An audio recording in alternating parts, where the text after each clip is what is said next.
Good morning, everybody. Welcome into the Auburn Blitz podcast here on this wintry Tuesday morning. I hope all of you out there are safe, mindful, depending on where you are in the state of Alabama. Be careful driving around. So the further south you go, looks like the worse it's going to be. Looks like maybe north of Alexander City, it's probably going to be okay to drive around. But still be precautious. You never know how this thing's going to shift around. But we're glad you joined us here on the Auburn Blitz podcast this morning. And our program is brought to you by Sensagreen. For air that's cool and clean, call on Sensagreen. They are the carrier experts here in the state of Alabama, and we appreciate them very, very much for being our partner here, along with Scout Program Management for all of your construction management needs. They are a full construction management firm located in Birmingham, Alabama, specializing in educational projects, schools, additions, renovations, things of those natures. Make sure you call on Scout Program Management. Those guys are the best in the business. Got a bunch of projects going on here in the state of Alabama. We'll get to some of our other partners here in a little bit. Randy, good to see you here on a cold Tuesday morning. I tell you what's not cold, Auburn basketball. Auburn basketball is the number one unanimous team in the country. Got all 62 first place votes, and it's the first time in school history.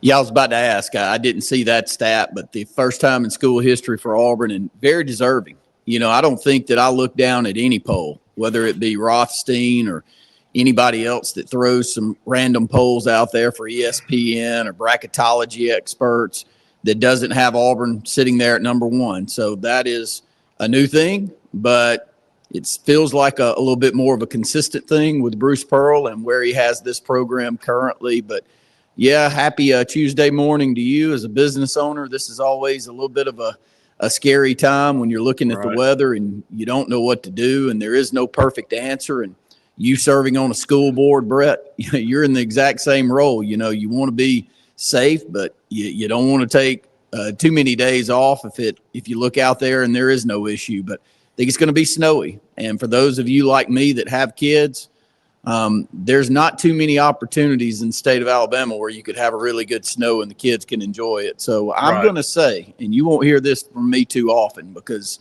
again, I am a business owner and I need to check your temperature. And I need people. Well, you know, I'm a guy that likes to schedule, and I like to stay on schedule. And when we're not, I kind of break out in hives, and you know this real well. But I am going to say, for my kids' sake, that I hope it does snow today, and everybody stay safe out there. Well, if it's going to be this daggum cold, you might as well have some snow on the ground, right? I mean, true. This is just miserable.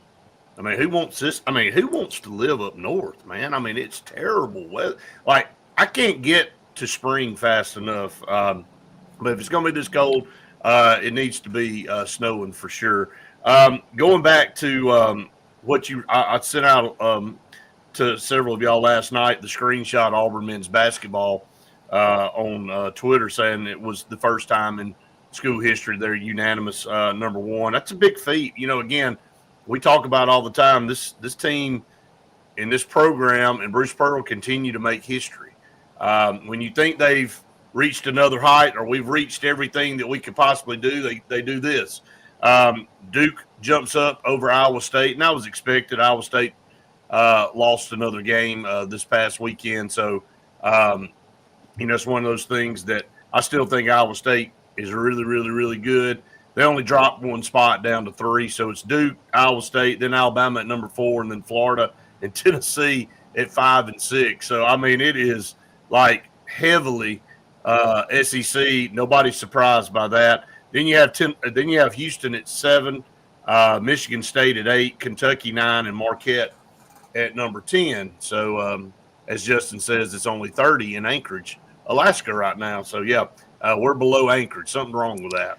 And something's wrong when New Orleans is getting 3 to 5 inches of snow, and Huntsville, Alabama gets 0. That just tells you how weird this thing is. But there's your top 10 really good basketball teams. Auburn is the only team in the country that only has one loss. Knock on wood. I'm going to knock for a second. Got Tennessee coming in Saturday. Going to be a great environment. Got junior day. You got game day. You can't script it any better. It's what Faith and I were talking about yesterday after you jumped off, Randy. I don't know that you can have a better scenario where you get ESPN coming in, you get your junior day with football. I mean, it's just the perfect storm. It is the perfect storm. And, you look down at – let's just start with that top 7 that you mentioned. All of those teams outside of Auburn and Duke lost. I made mention yesterday with, say, Tennessee.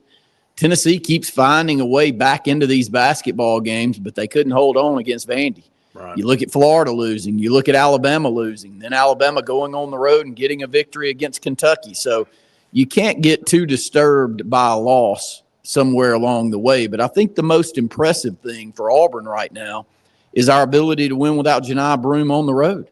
In a hostile environment over in Athens, Georgia, where they haven't lost in quite some time, and they've got a program under Mike White that feels like it's on the up.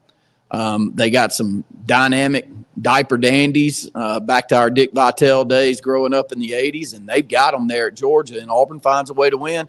And we're finding a way to win in different ways, Brett, whether it be a Todd Pettiford having to go for 24 points or Miles Kelly needing 18 to 20 points to win us a basketball game, or Chaney Johnson going for 20-plus points in some of these games that Janai's been out, and then Chaney going for 2.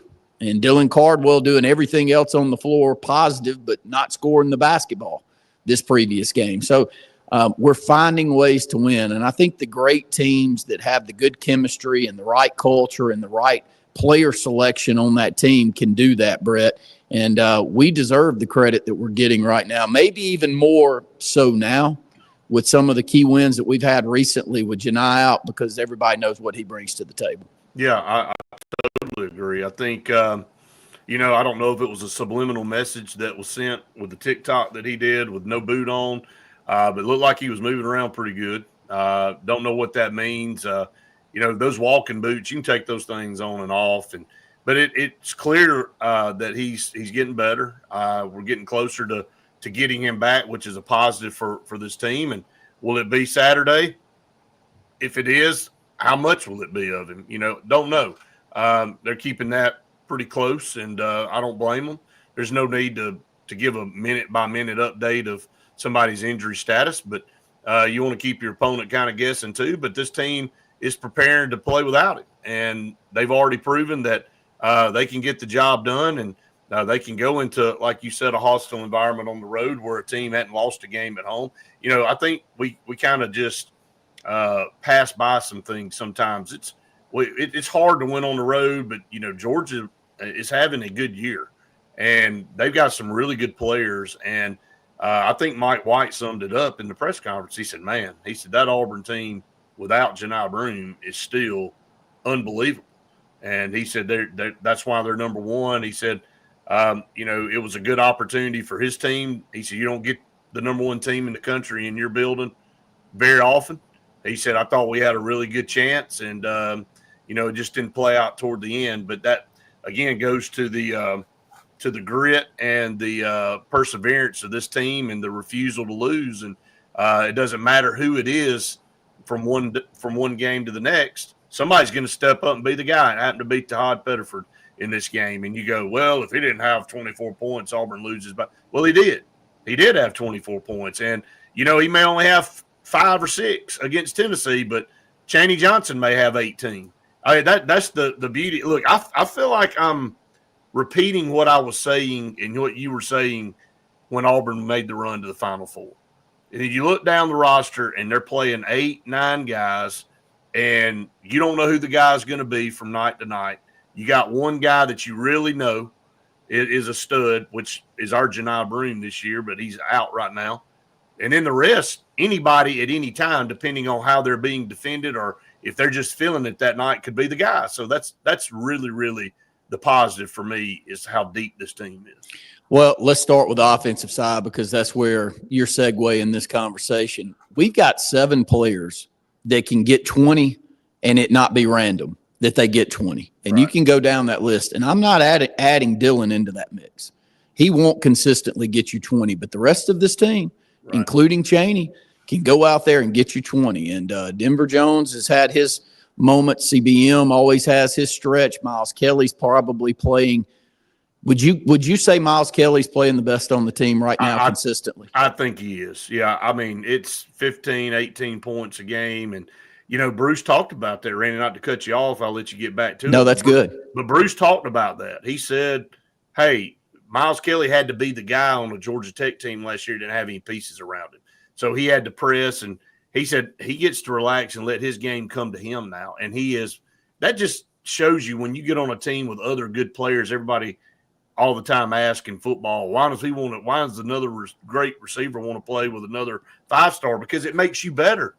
If you're the only guy, then it makes it really, really tough for you to do the things that you need to do. So him coming to Auburn was a really good decision, and joining this team for multiple reasons. Not only did he make this team better, he made himself better.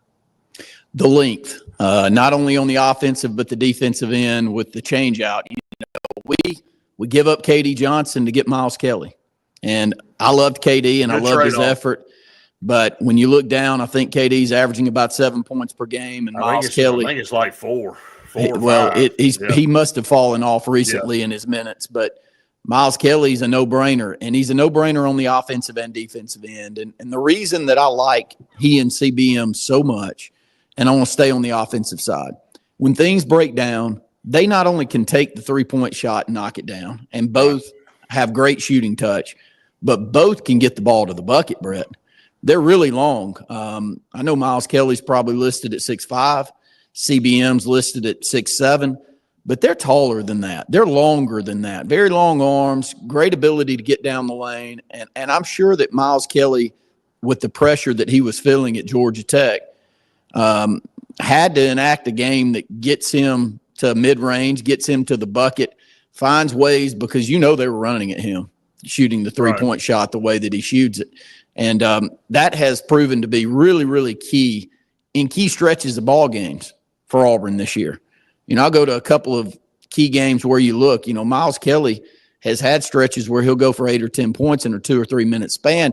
And that is CBM's offensive play. He'll start a game. We've been late getting to a lot of the games with my 2 young kids coming out of practices or something. And I'll walk in the gym and CBM's got 11. And it's like 12 minutes to go in the first half. I said, good gosh, I missed a lot there because I know he didn't play but about 4 minutes. Right. And then he was out. But they can go on these great spurts. And I hadn't even said Denver Jones.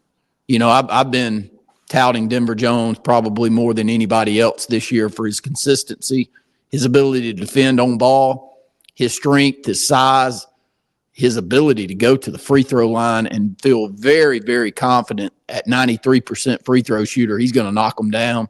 He did that on Saturday, and they were key, Brett. No doubt. I think his defense right now, again, he was on Demery, pretty consistent. Bruce talked about that going into that game. This is a big physical guard that Georgia has, and it'll be interesting to see how Denver handles that. And he handled it fine, and because that's what he knows he can do well. He can make life hell on whoever's handling the basketball. And look, when you make it difficult for the point guard to navigate, and they're having to work their rear end off just to get free from you, man, it really, really enhances your opportunities on the defensive side, and with getting steals and filling passing lanes and making them run the shot clock down to almost zero and having to take a desperation shot and just not allowing teams to get into their offensive flow. And, Mississippi State did that to us in the first half of our game a couple last week. Last Tuesday they came into Neville Arena. I thought out of the gate early they defended well, but we were able to do what we normally do and kind of run away with it in the second half. But that's what we do every night. So we've got a few days off. I think it came at a perfect time. Saturday will be a raucous environment with Tennessee coming to town. Tennessee plays tonight. They play Mississippi State at home. So Tennessee will host Mississippi State. We saw Mississippi State knock off Ole Miss on Saturday. So they're coming off a big win. You look at teams when after they play Auburn, you're like, when they play Auburn, you're like, God almighty, maybe they weren't as good as I thought. Then they come back and they knock off a team like Ole Miss, who hadn't lost an SEC game and look really good. It just shows you how good this team is. So we'll watch that game tonight at 6 to see how Tennessee fares. Tennessee remains at number 6 in the AP poll. You've also got Vanderbilt going to Alabama. Alabama, again, Jekyll and Hyde, lose to Ole Miss, come back and go on the road to Rupp and get their offensive game plan back together and their act together, and they went on the road. Now they've got a streaky Vanderbilt team coming in. Now, do I think Vanderbilt's near as good away from their home gym as they are on the road? No, I don't. Can they beat Alabama? If Alabama shoots the ball the way they did against Ole Miss, yeah, anybody can. But I don't think that's what you'll get tonight with Alabama. I think Alabama will handle business. I think they're a 12-point favorite in the game. And then the only other game on tonight is Missouri at Texas. And, man, Missouri finds their way into the top 25, Randy. They're number 22. And very physical, very big team. Like you said a few weeks ago, glad we got them early. Yeah, really glad we got them early. As I watch them, they just do all things great. All things good. They're not great at any one thing, Brett, but they are so consistent with what they're doing. So I am glad that we got them early, but this is a key road win if they can go over to Texas. We just saw how hard it is to go in there and get a win. And I'm also glad that we got Texas when we did, because I think that they've got a lot of new pieces, and I think they'll be a lot better by the end of the season. But back to Auburn, though, Tennessee coming in on Saturday, Brett. I was impressed with Tennessee against Vandy. Now, they got the loss, but, buddy, they got down. Were they down 16 in the second half? It was double digits. I don't remember how much it was. The way they came back looked so much better than what I saw when you watched them play Florida early. Oh, yeah. They shot themselves out of that basketball game. And they played so well coming down the stretch on Saturday, but it was using the big men, using those wings to get down into the lane, getting to the free throw line. Tennessee is very physical, but I'm hopeful that they come in wanting to jack those threes up, and we're defending well with Ziegler and that bunch out on the perimeter. But I was much more impressed with the way they closed things out against Vandy than I was against Florida. I thought they never took their foot off the gas shooting threes against Florida.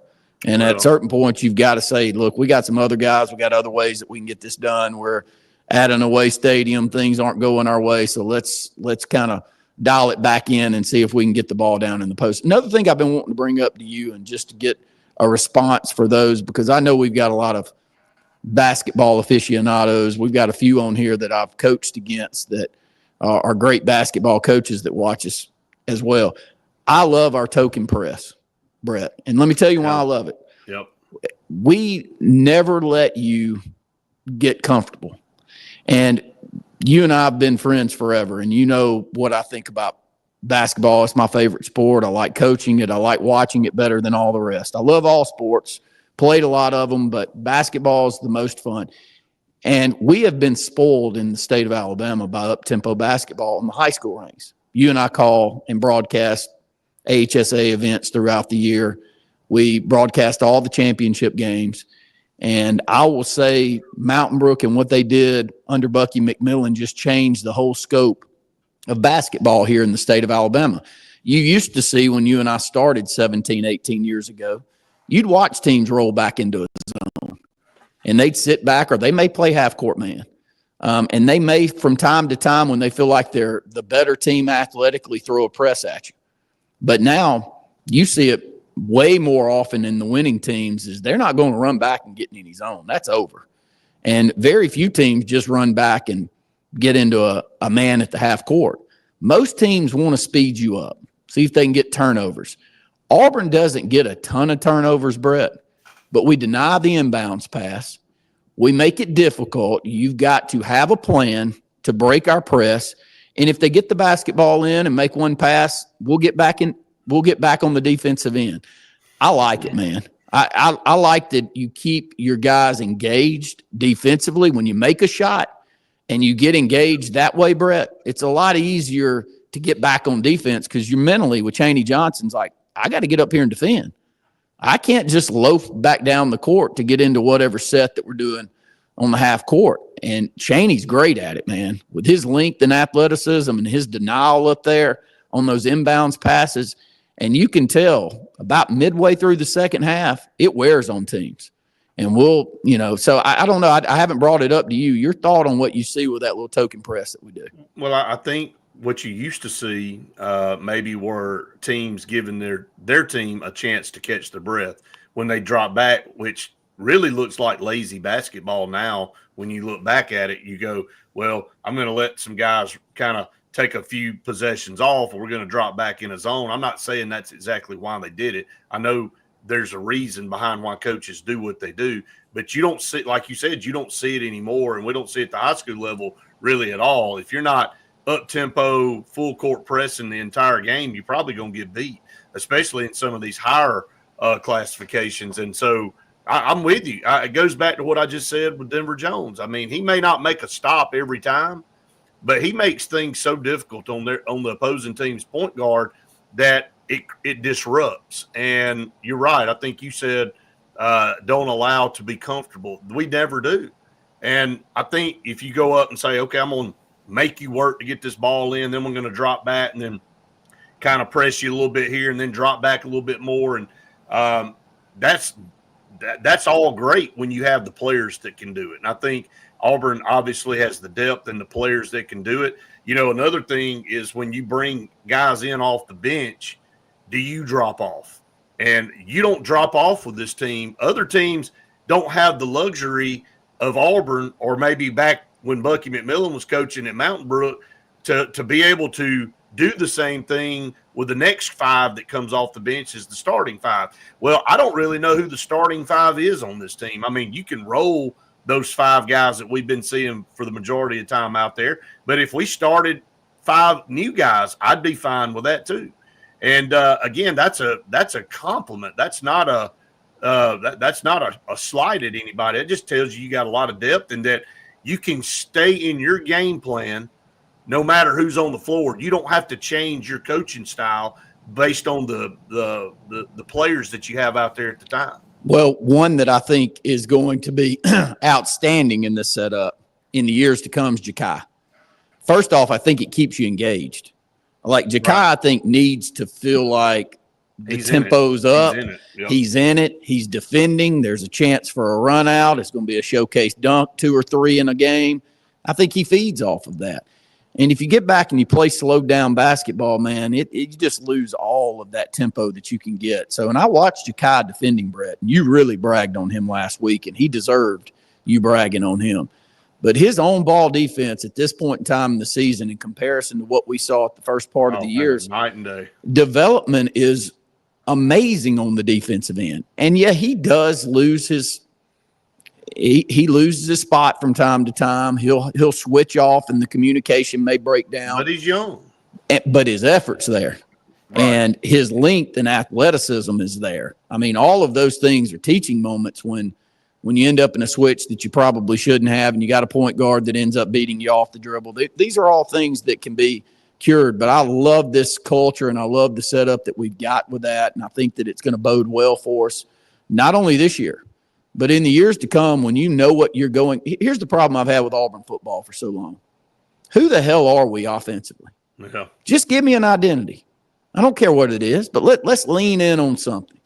Let's lean in on going and getting a versatile quarterback like Nick Marshall that can move the football running it as well as throwing the football down the field. Let's lean in on that. But when you go and you recruit different skill sets and you've got to have different options based off of the different quarterbacks, to me, it just doesn't make any sense. Whereas in basketball with Auburn and Bruce Pearl, man, I know who we are. Right. We're going to make life a living hell for you from the moment that tip goes. And we may lose, but we're going to play harder than everybody we play. It varies. How many times over the last decade do you go out of a game going, we just didn't play hard tonight? Not ever. Not ever.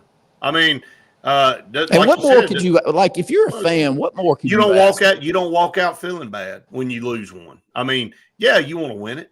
You want to win all of them. That's why you play the game. But if you're out there and you know a team just had to play their ass off to beat you, I mean, then tip your hat. I mean, if you're putting your best effort out there, or maybe it isn't your best effort, but you're giving 110%, maybe you just weren't hitting shots that particular night. That's basketball. That's the thing that sucks about having a really good basketball team, is that on any given night you can be off.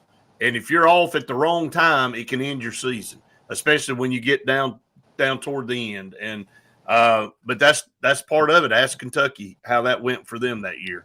They went 30-0 and got beat in the semifinal to Wisconsin. Was Wisconsin better than them? No, they weren't. They weren't at all. Wisconsin didn't even win the national championship. They went on to play in the national championship game and got beat. That's basketball. Sometimes it don't fall. And so, but when you play max effort the way we do, your chances increase greatly. So Justin said, do y'all get any 2010 Auburn football team vibes from this basketball team?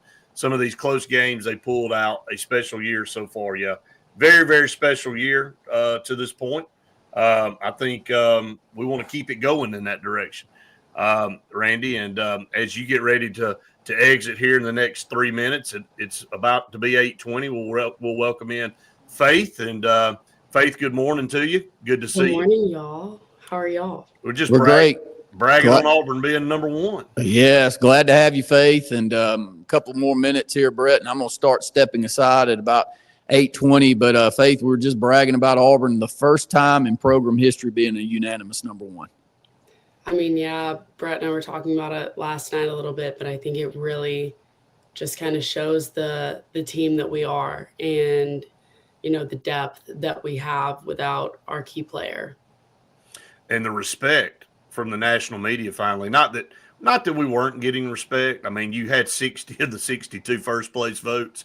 Duke had one and Florida had the other. And look, I'm not arguing with that. I mean, I think Duke's very, very good. I think Florida's great.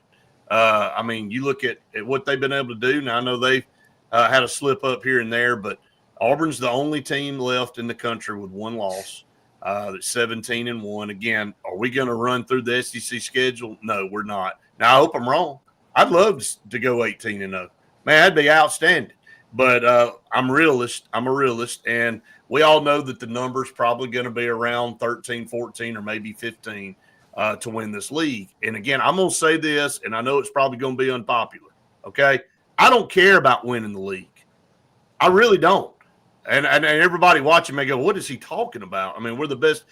It's not what we're after this year. I mean, we've done well the last 5 years winning a regular season or winning the tournament or whatever. And then we get to March and we fizzle out. I don't want to go out in the first or second round this year. I think Sweet 16 is a must for this team. I think that's who we are. And then, of course, when you get to the Sweet 16, anything can happen because everybody's good at that point.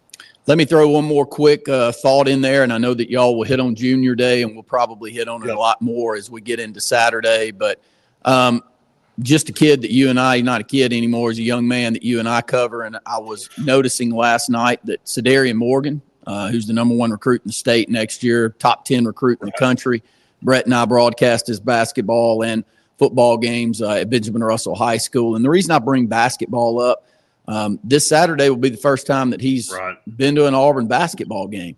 And, you know, I think that it bodes well for Auburn when you're really good in multiple sports, because when you can take a lot of these football guys like Cedarian, which, by the way, Cedarian could be a massive basketball recruit if he wasn't one of the top football recruits in the country. He is that good at basketball with his length, his athleticism.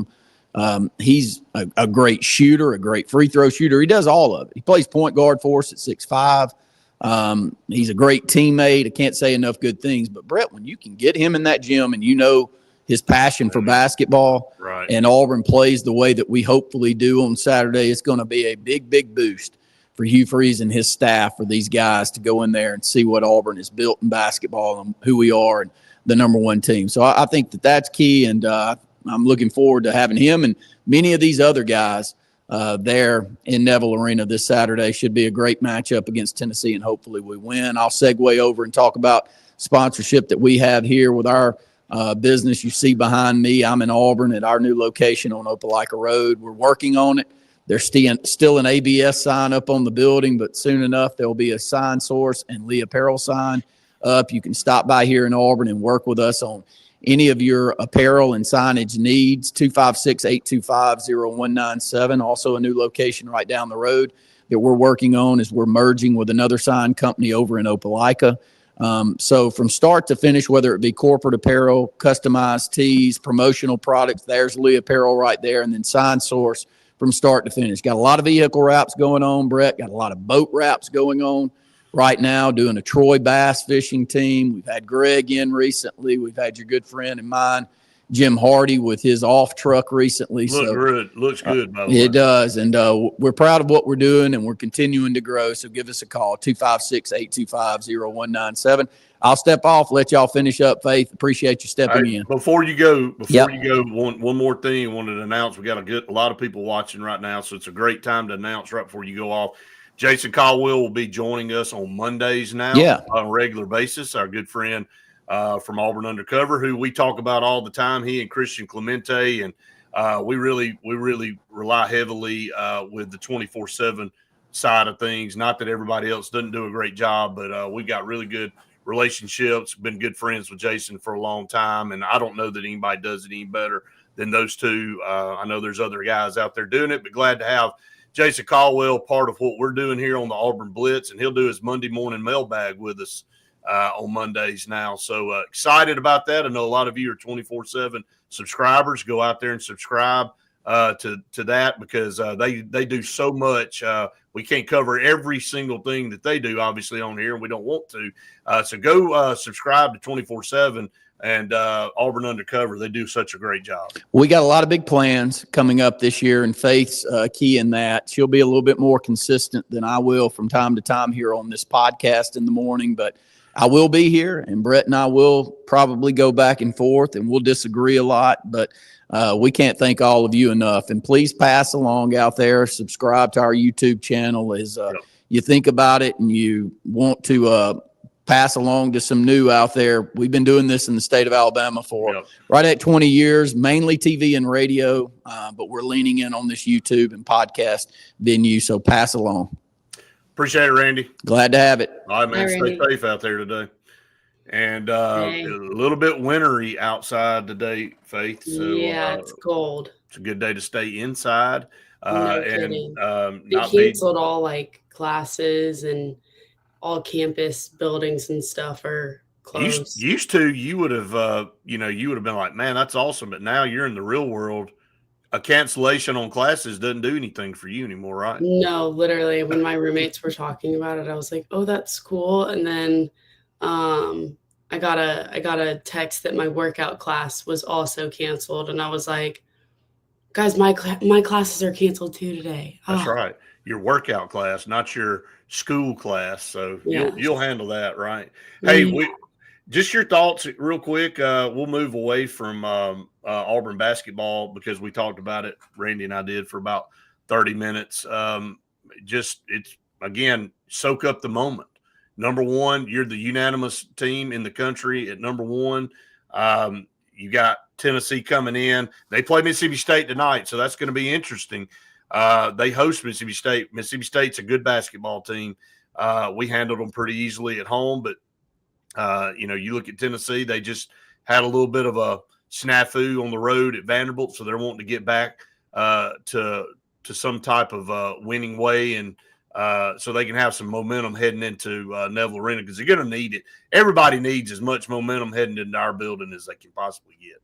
Yeah, I think they're going to be hungry for a win, and I think against Mississippi State, I mean, they just beat Ole Miss this past week too, so I think both of those teams are going to be super competitive, and it's going to be a really good game. But yeah, I definitely think it being at home for them is going to help them after being on the road, and no doubt losing by 1 point too makes it so like you're almost there and then you just fall off. We got to get Lyndon on to talk about the search. Hey, by the way, and I need to send her a message, since she's been on with us. Now, you and I met with her via a StreamYard meeting, and ever since she's been on, they've won 2 in a row. So she's probably kind of channeling some type of little vibe here from the Auburn Blitz. And I know Justin said the other day, he said, can we pay Lyndon to come to Tuscaloosa and maybe help Vanderbilt win another one against Alabama? So they play tonight. Vanderbilt travels to Alabama. And like I said, Missouri goes to Texas. Missouri finds their way into the top 25. Their lone blemish is us. I believe I may be wrong, but I think they've only lost that one. I'll go back and look it up. But again, this conference is so brutal. It'll be a good opportunity to kind of go through the standings heading into this week. Missouri, so we pull it up. Missouri does only have that one loss to us. They're 4-1. Auburn 5-0. Ole Miss, Alabama, Missouri at 4-1, and then you got a slew of teams at 3-2. Faith, you got Kentucky, Mississippi State, Florida, Vanderbilt, Tennessee, and Texas A&M. All outside of Vanderbilt ranked, by the way. All of those teams ranked. And then you got Georgia at 2-3 with a tough loss to us at home. And then you've got Texas, Oklahoma, and LSU at 1-4. And you got Arkansas and South Carolina at the bottom down there at 0-5. So that's the breakdown. You got games tonight and tomorrow. Thank goodness Auburn is off this week. Comes at a perfect time. Perfect storm coming in. No pun intended. I don't want to jinx all this winter stuff, but a perfect storm Saturday with Junior Day coming in for football, and then game day being there with ESPN. By the way, that news broke while we were on the podcast last week. And then you got number 6 Tennessee coming in to create that environment, to create that buzz, to create that excitement. So, man, it's going to be a big Saturday in Auburn. It looks like the weather's going to be out of here. So for all the students that want to go out here and camp in the frozen tundra Arctic winter weather out there, it's going to get a little bit better as you get closer to the weekend. Thank goodness. I don't like this weather at all. Who wants to live in this? That's like what I talked about earlier in the show. I mean, who chooses this? Now, I can understand if you have to work and you have to live in this because of your livelihood, but I choose Caribbean weather, Faith. I don't know about you. I want to go to the beach. Well, guess what? The beach is getting like 3 inches of snow today. So that's how weird this is. Like Orange Beach is scheduled. New Orleans is scheduled to get 5 inches of snow today. And Orange Beach is going to get more snow today than we are up here. That's how weird this is. We're not getting snow here. We might get some ice overnight, but we're not getting a little bit. Yeah, it looks like it's kind of pushed more south. We're not getting snow. All right, I got to ask. We're supposed to get snow at home, so I'm glad I'm not there. Not supposed to get snow or going to get snow at home? They're getting snow back at home. So you just don't like it, period. But if it's going to be this cold, it might as well snow, right? I just want pictures of Lucy in the snow. Lucy drives everything that you do. For all of you that don't know who Lucy is, you'll see her make an appearance in the background. She walks around and finds her special spot. If you hear her snoring, that's Lucy snoring. That's Lucy snoring, not you snoring, right? Right. All right. Look, I know it's not Auburn. We got to talk about it. And we're going to talk about the ratings when they come out. I haven't seen them yet. I think it's a little bit early. And the should have some numbers out pretty soon. But you and I kind of were talking last night during the game.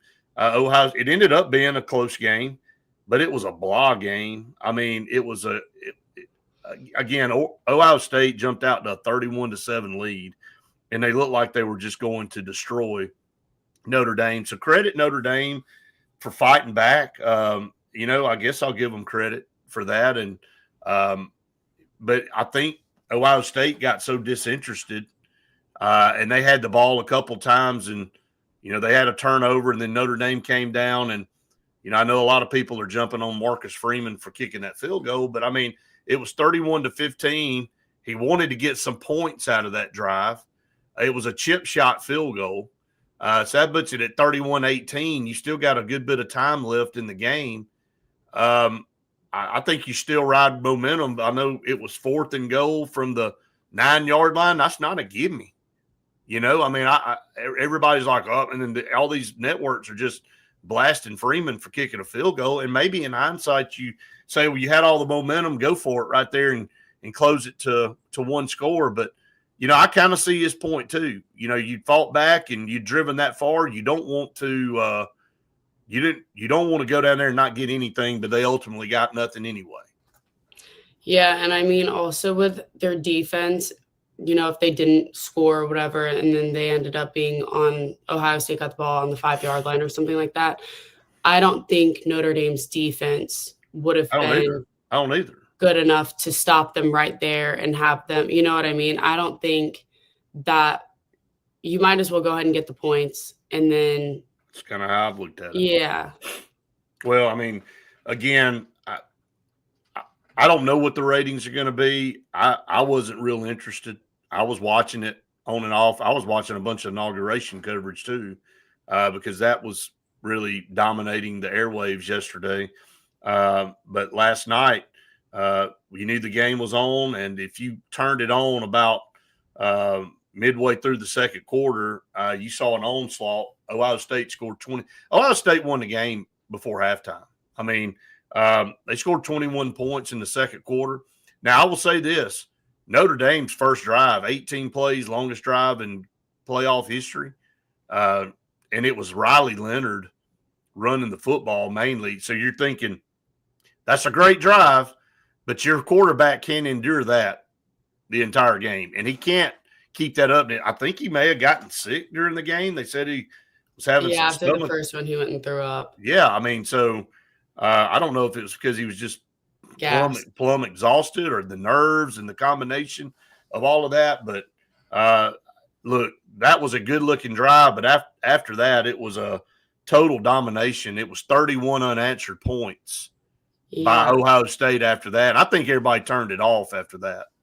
Yeah, and as Glenn just said, great job, Mr. Pike wrote. Yeah. Quinshon Judkins. Absolutely.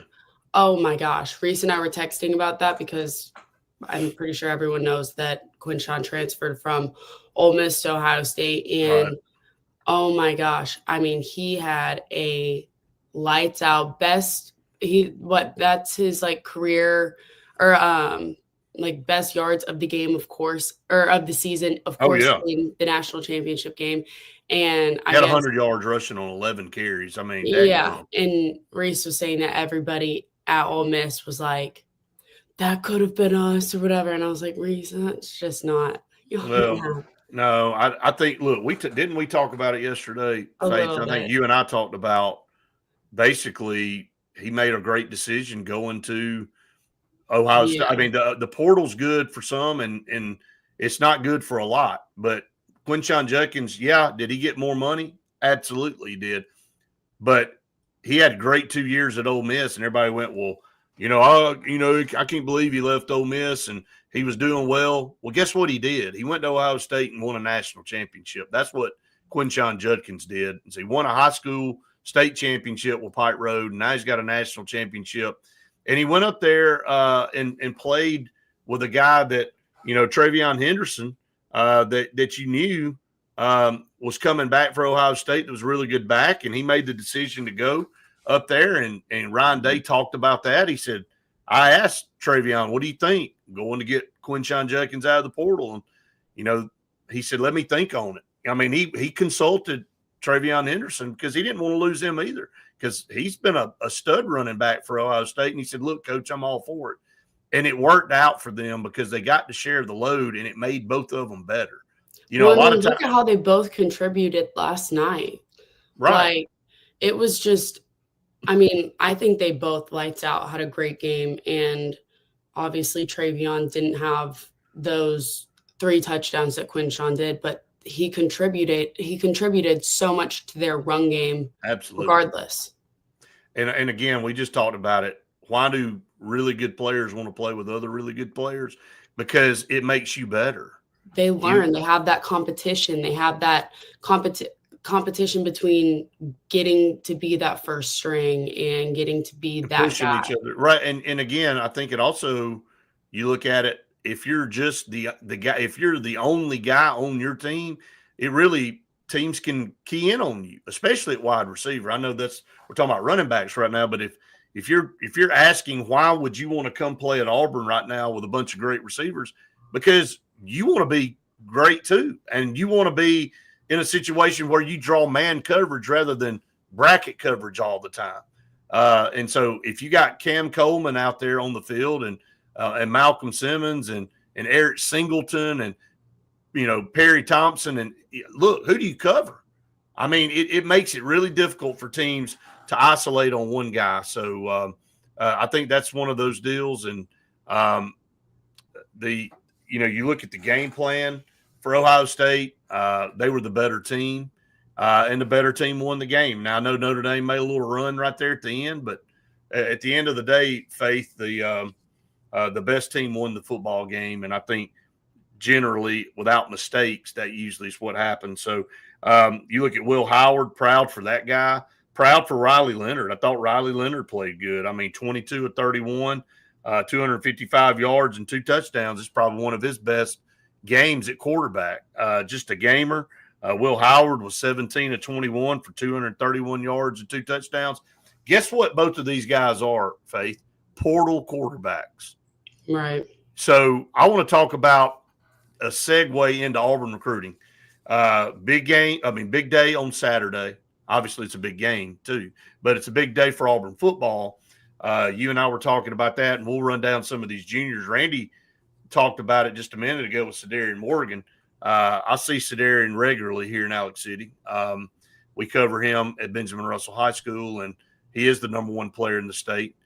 He'll be there. And I read the article. I encourage everybody to go to 24/7 and read the article by Jason. I was with Jason last Friday when Benjamin Russell was playing basketball, and he had 3 or 4 unbelievable dunks, and I think he ended up with 20 points and like 12 or 13 rebounds. Had a great game. But talking to Cedarian, I didn't know he had not been to an Auburn basketball game before. I mean, it's wild to think. It's a hard place to get into. Yeah, I was going to say, being so close, like, it just shows how hard it is to get into Neville Arena. And, like, I mean, you can't just take a little stroll up 280 and go say, I'm going to get me a ticket. It didn't work like that. So no, I wish it did. But what you were just talking about with why people either transfer to play with these guys that are better and all that kind of stuff. Right. What Cedarian said when, he's got Cam Coleman, Malcolm, all of them that he knows and everything, but they play for Auburn. He said that it shows that they play freshmen. And I think that is, number one, obviously a very good thing for him, but he's kind of had, Malcolm as an example, who's older than him, that he's grown up playing with. And then also going into college and everything, you kind of have, again, those people that you're competing for, and he's competed with him, in high school and all that kind of stuff. So I think, it's helping his recruiting process at Auburn of, is he going to be, able to be that guy of one of those? We had 4 freshmen last year that got the ball a lot.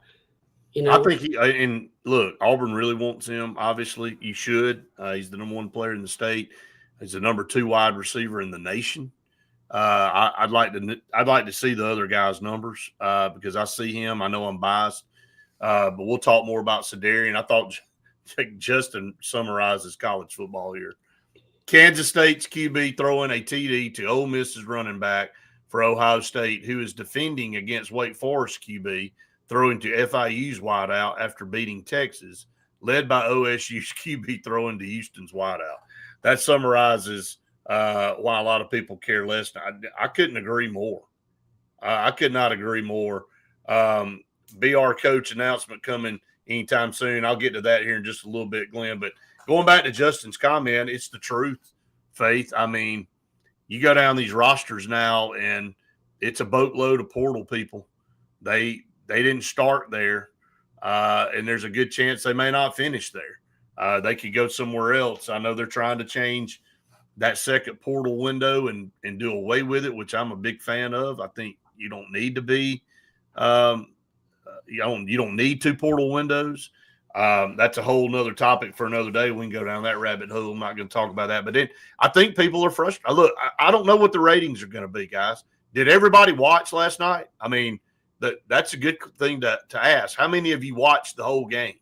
And how many of you were excited about that game? I'd like to get a gauge on that because I just didn't feel it. I didn't feel the hype going in. I think there were a lot of other things going on. I mean, obviously getting buried underneath whether you were – this has nothing to do with Donald Trump, but the inauguration proceedings all day and out into the night, and then the NFL playoffs this past weekend. I just think this thing has drug out too far, and we all feel like college football has been over for about 3 or 4 weeks. And then, the national championship games on January 20th.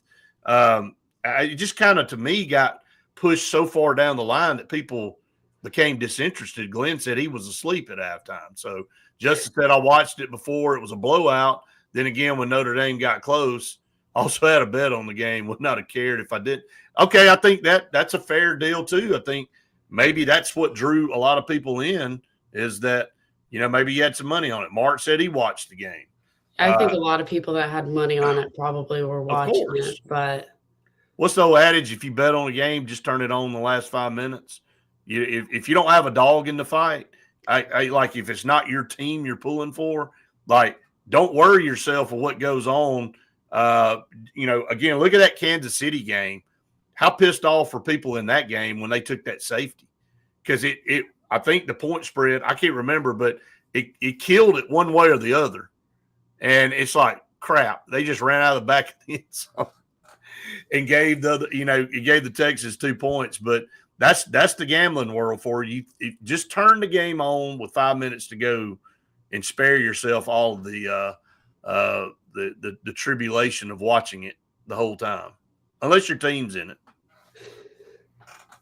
So, but again, I think college football fans want to watch the game, but I've said it, Justin just said it, I think you said it, Faith, last week, that we've become turned off because you don't have somebody, it's just not the same deal. It's free agency, it's all these moving pieces, and there's no loyalty, and that's what was so good about college football. That's what made college football what it is. This is just an NFL type league now. Is what it feels like. It's what made it fun to watch. Like, it wasn't obviously money, everyone's money driven now, but like, you wanted to make it to the next level to be able to make the money. That's why you wanted to be so good.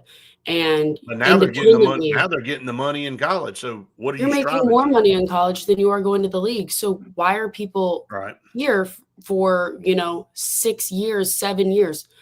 Because you're making more money than you would if you went to the NFL. If you add up Carson Beck, what he got paid at Georgia, and now what he's getting paid at Miami, he doesn't even have to go to the NFL now. Like, what is he getting? $4 or $5 million at Miami? I don't know what he got at Georgia. It was a pretty good bit. I mean, literally, if his career fizzles out after this year at Miami, so what?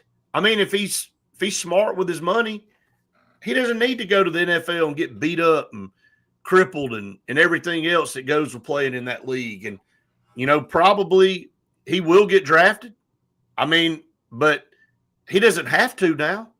And I don't know that's – look, I'm not saying that he doesn't deserve to get some – I'm not bringing that back into the fold. I think these players deserve something, but does Carson Beck deserve $5 million? Do you think he'd for play 1 year as a rookie?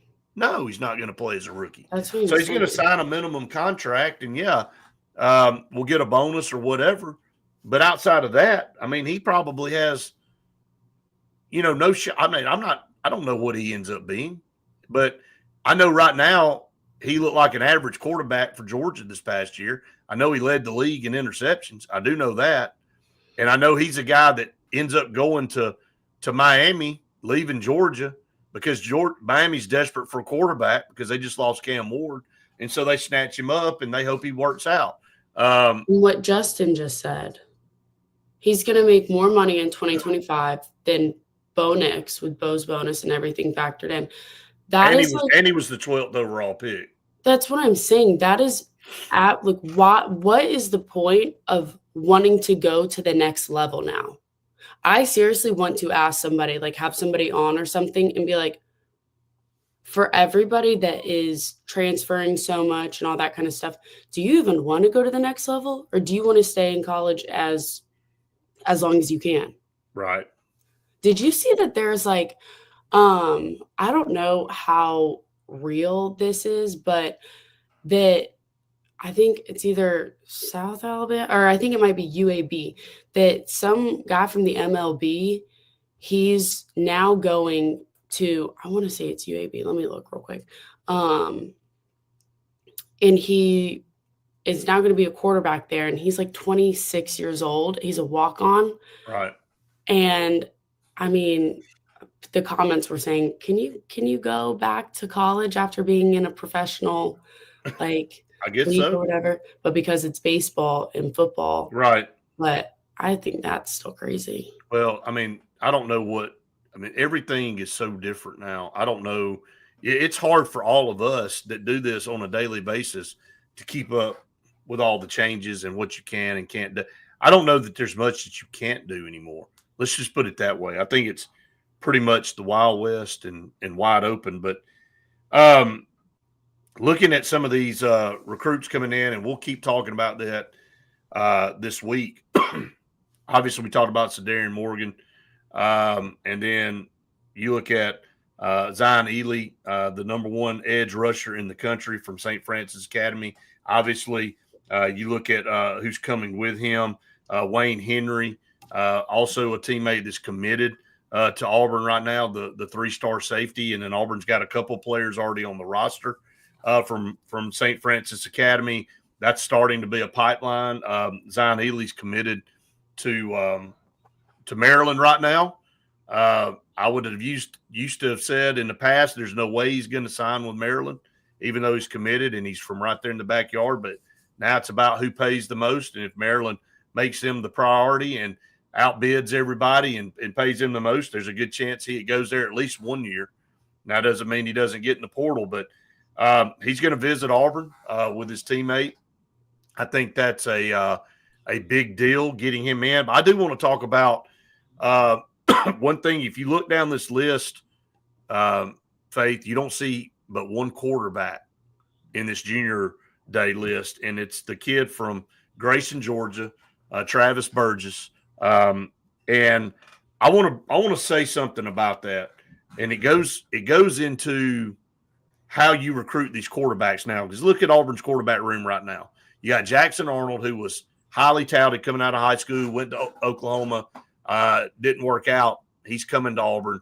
Now they had change in offense coordinator. He goes to Mississippi State. That's why he was heavily looking at Mississippi State, blah, blah, blah, all that kind of stuff. Anyway, he ends up at Auburn. Auburn goes out and gets one of the top-rated freshmen in the country in Deuce Knight. Then they get Ashton Daniels, a transfer coming in from Stanford. And then we get the kid from that played at South Carolina that has been a student at Auburn, is basically just walking on and to be the fourth quarterback in the room. All right, with all that being said, you got Jackson Arnold and Deuce Knight. Let's be honest, that's where everybody's focus is. Why would you go out and recruit a highly rated 26 quarterback now? I think the way you look at this, you got to look at it from, well, we got Jackson Arnold. If he's good, he's probably coming back. Now we got to manage Deuce Knight, who is a star-studded freshman that's going to want to get on the field and play. Is it reality to go pay a highly rated top 5 quarterback in the country to come in and join this room next year? I don't think so. I mean, and I'm not taking anything away from the kid at Grayson. Now, there's also, let's just be honest, there's a couple big-time players that Auburn wants from Grayson, a couple linebackers. Auburn always makes Grayson a priority, which you should because it's one of the top schools in Georgia. But Travis Burgess, I'm not saying the kid is, chump change. He's a 3-star guy, but he's not. I mean, he's not a highly rated quarterback when you look at it comparable to some of the other guys in the 26 class. So is Auburn saying, look, we're just going to go after a guy like that, a solid kid that we're going to add to the room, and maybe he gets better, and we'll see how this plays out with Jackson Arnold and Deuce Knight. I just think the strategy, Faith, now and how you go out and recruit some of these guys is different. I mean, because you got to look, are we going to pay a bunch of money to another guy after we've already paid a bunch of money to 2 guys that are already sitting there in the quarterback room that's got multiple years? Are we expecting somebody to transfer out after this year or something like that? I'm with you. I don't get it. I don't know the strategy behind it. I don't understand what the whole purpose of it is. I just think you're wasting money if you go out and get, like, somebody may disagree with me, but I'm just saying that I think if you get a top-rated quarterback that wants to really come to Auburn, okay, I get it. But you've got 2 really good quarterbacks sitting in your quarterback room, one with at least 2 years and one with probably 4 or 5 if they actually stayed that long in Deuce Knight. Why would you add another one to the mix is my question. I don't think you do at this point. I think you have to look at from one year to the next that maybe this year we don't go after a very highly rated top high school guy. Now that you've got the portal, because I think Auburn's more concerned about how they're going to navigate the Jackson Arnold Deuce Knight deal. You don't need to go get a 5-star top 3, top 5 quarterback every single year now, because all you're doing to me is you're wasting money because you've already paid 2 guys to be in the room. Why are you going to pay another one a bunch of money to come and sit? I'm with you. I think that may be the strategy, because I had some people asking me why is there not any more quarterbacks on this list? And that's how this conversation got started. And it's because that's just my opinion. Again, I may be wrong. I mean, and this is just this junior day list. That doesn't mean Auburn doesn't jump in on somebody else and they're not in on other quarterbacks. I'm just saying they've only got one quarterback coming in to junior day this Saturday, and it's the kid from Grayson, Georgia. Now, Tyler Atkinson, who's committed to Georgia or is a heavy lean to Georgia, I think he's committed. And then Anthony Davis is another 4-star linebacker that will be in this Saturday from Grayson, Georgia. Again, it's a priority. That's a priority school for Auburn. So you go and get the quarterback there that's a 3-star. If he decided to commit to Auburn, or you heavily recruit him, maybe he's got some pull with these other guys. That's how all this recruiting stuff works. That's what I'm thinking, to be honest with you, is that you've got to can you have so-and-so come and I'll be here with you, and as long as my buddy comes. Again, look at the Maryland situation. I mean, look at Ely, and then look at the current commit that Auburn has in Wayne Henry from that same school. He's coming with him, and there's already some guys on the roster from there. It's all about relationships. It's all about, hey, we played in high school together. You're going there. I'd like to go there. And I think, again, when they get into Neville Arena and see that environment Saturday, after being on campus and every one of these players being together, there'll be a lot of positive vibe, Faith. And, will we garner a commitment from some of these guys? Maybe so. But I say, who wouldn't want to go to Auburn after you go to Neville Arena? That's right. That's what I think, though. You know what? And even though Auburn hasn't been good in football, when you go in Jordan Hare Stadium at night, like that Texas A&M game this past year, if you're a recruit sitting in there for that game, I mean, you're like, okay, I know Auburn's not very good right now, but I can come down here and help them be good.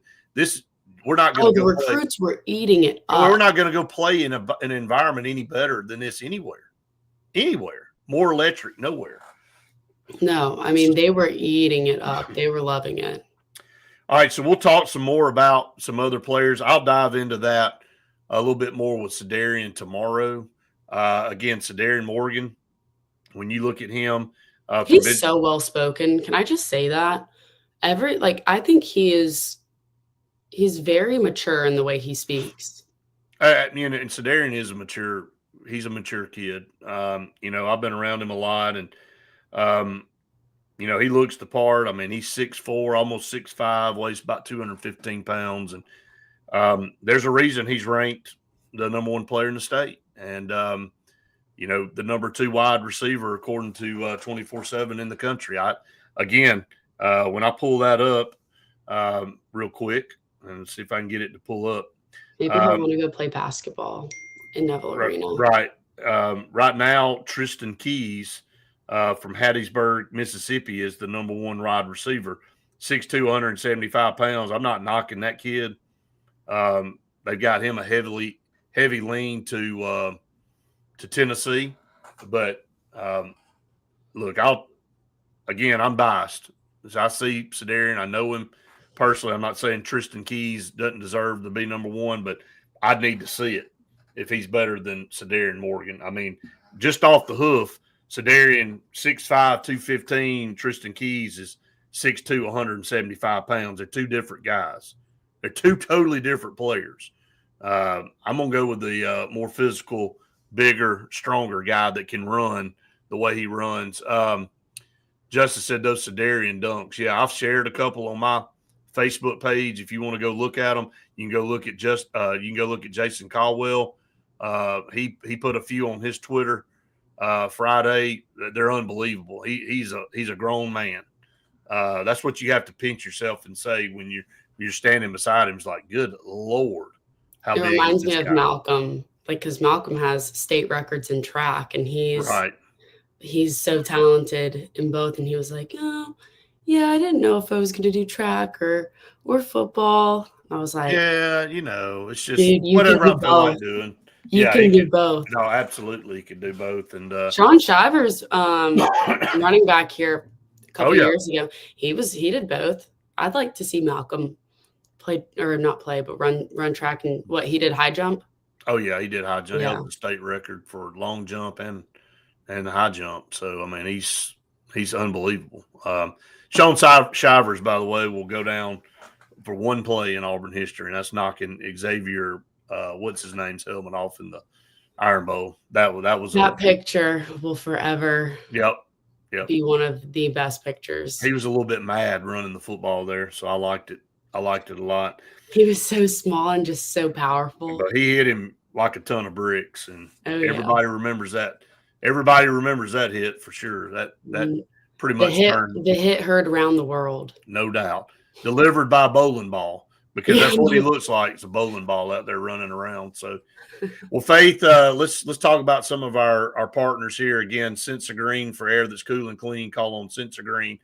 The carrier experts here in the state of Alabama. And, buddy, you better hope your unit is running today and the rest of the week. And if it's not, you need to call Sense of Green, and they've got great deals going on to start 2025, basically handing you thousands of dollars on a new unit. So if you need a new unit or you think you might need one, go ahead and pull the trigger and get with them. Scout Program Management, man, so glad to have Scout Program Management part of the program.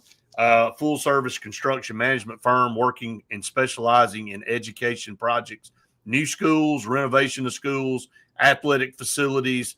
Man, I'm watching them personally work on a facility or work with Doster Construction here in Alexander City on the new high school. It's going to be unbelievable, but they're handling the process for the Alex City School Board and the Alex City school system. They, from start to finish, they handle it all. Pre-construction, the planning, all the way through till they hand the keys off to the Alex City schools. They're going to handle it for you. So if you're a school system out there and you're wanting somebody to head your project up, Scout Program Management is the company to do that. Also, Bunkers in downtown Auburn on West Glen. We brag on them every day. The food's outstanding. The bar is unbelievable.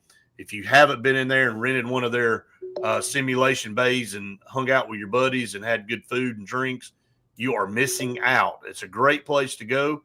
Watch some basketball tonight as the SEC will be back in action tonight, tomorrow, whenever it is.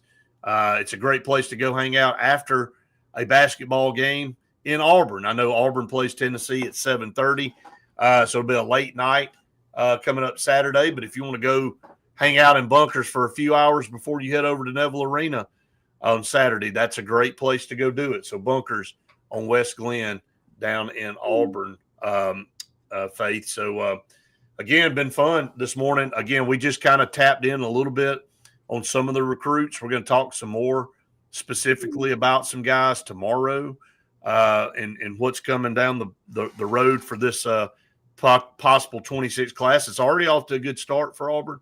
But, man, this is a star-studded junior list, and we'll talk more in depth about more of these guys tomorrow. And then, of course, we'll be a day closer to the game on Saturday with Tennessee. So it's going to be exciting. I want to remind everybody, Auburn Blitz, the TV show, will be on at noon today. Be careful out there as you drive around, especially the further south you go. The more precarious, I guess to say is the word, it will be. The further north you go past Alex City, I think you're going to be fine. I think it's just going to be cold. But anyway, I'm ready for this crap to get out of here. No kidding. Appreciate it, Hugh. Thank you so much. We appreciate you tuning in, and we appreciate all of you that hit us up every day. And, of course, I get a lot of text of people that don't get a chance to see us live in the morning, but they watch us. So spread the word. Please go out there and subscribe to our YouTube channel. Again, we want to continue to get to 600. We're kind of right there holding a little bit. So spread the word for us. Help us get up there to 600. I'm going to give more hats away. Going to give more shirts away. Going to give a lot more stuff away when we get to 600. Boy, when we get to 1,000, Faith, man, people just better hold on. We're going to give all kind of stuff away. So help us get to 600. We're going to give things away every time we hit that 100 mark. And then we're going to get to 1,000. Boy, we're going to be rocking and rolling here. Only been doing this podcast a couple months. So we really appreciate the support. I mean, jumping up there over 500 that fast was really, really, really good. And we appreciate all of you out there that helped us get to that point. Justin, absolutely. Stay warm. Today's a good day to stay inside and do a lot of nothing for sure. But Faith, good to see you as always. You and I will be back on in the morning. So looking forward to that. Tomorrow morning. 8 a.m. bright and early, and we'll see what's on the ground at that time. If it's just ice, if it's nothing, or if we got 3 inches of snow out there. Who knows? We could all be weather people, right? I'll show you guys Lucy in the morning if it snows. Yeah, you'll have to flash up some pictures because I know you're excited about the loose back there getting in the snow and playing around. So absolutely. She's pretty laid out right now. So yeah, she's like, I don't want to get up yet. A little bit spoiled, by the way. Just a little bit. Just a little bit. But anyway, nothing wrong with that. All right, everybody have a great, safe day. We'll see you tomorrow. War Eagle. War Eagle.